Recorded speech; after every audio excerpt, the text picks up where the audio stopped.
You do. Thank you very much. My name is Vlad Vlasiuk. I work for the Presidential Office of Ukraine, and I was just told that this is the very place where the Nobel winners for economy deliver their speeches. And I was thinking just how unfortunate it is that I'm a lawyer.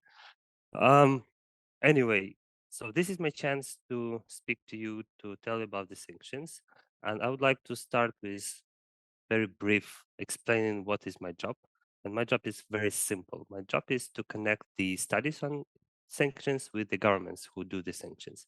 So I've been working on sanctions at the Presidential Office of Ukraine since the very beginning of the invasion.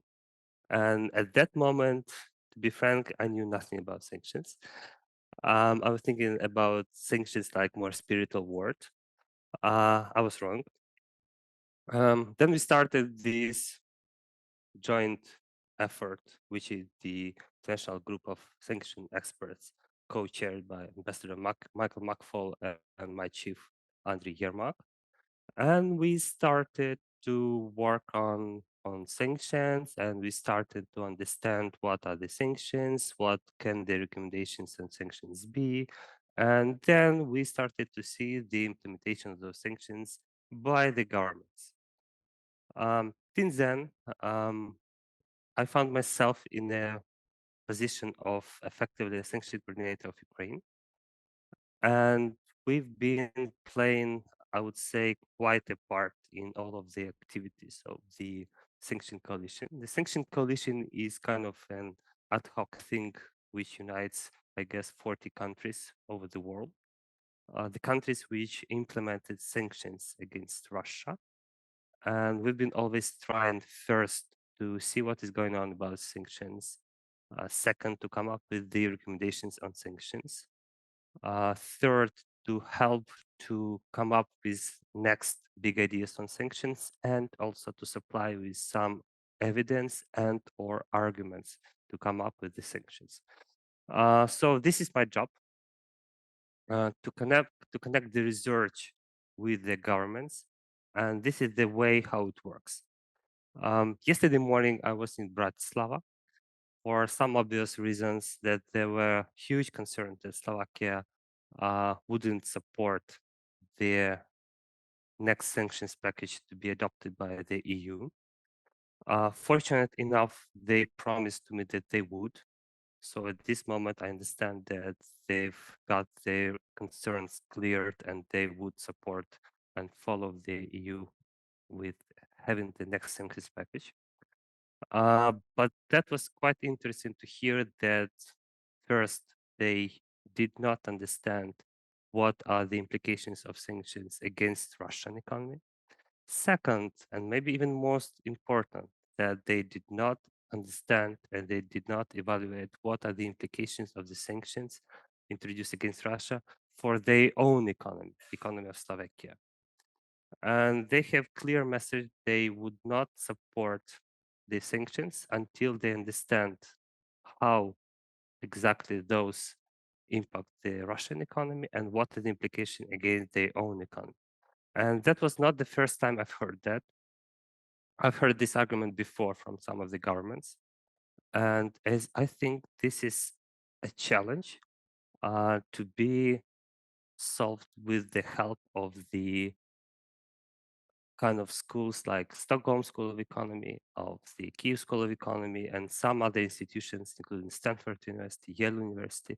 We have a lot of academia people working on sanctions, at least helping us to understand better what are the sanctions, how they work, what are the next ideas and next steps for the sanctions. So this is exactly the point.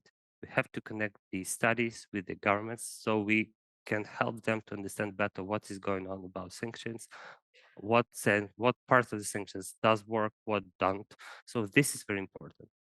And I would always have a very clear message about why we need the sanctions. Coming from Ukraine and seeing all the time these efforts of our servicemen, I understand totally that we have just two ways or two tools to stop Russian aggression. The first is the weapons, and the second is the sanctions. I don't know what is the third way. Maybe you do. I don't. So there are just two ways, and the second of those is the sanctions. So we have just not many choice. We have to continue with coming up with sanctions. We have to continue with tightening up of the sanctions which are already imposed. And we really need the help of different people, different institutions, including the research schools and centers. And what I've been observing since the very beginning of the working on sanctions, these are two things. First is not pleasant one. It is that Russia's been adapting and adjusting, and they are doing that quite impressively well, and we have to respond to that. On the other hand, the governments are also keeping the pace and increasing the capacity. At least some of the governments, and I've heard a lot about those governments, they are increasing their capacity. They are starting to use new tools, including their working with data, including analysis. And that is very important that the sanctions is really emerging as an instrument. And I like it as an instrument. This has its own beauty. And mostly this beauty is about how easy it is to be applied, how useful it is about the implications. So this is not about difficult political discussions when you have to discuss every other legal step and to come up with legal implication of the stuff. The sanctions have its own beauty, which is the simple way of how those can be used in terms of the being adopted or passed by. So this is the sanctions. We are now at this stage at the very front line stopping Russia. And we think that sanctions really, really help. You already heard, and you would also hear about the objective of the sanctions, but that is very clear. Generally, the objective is to stop Russia.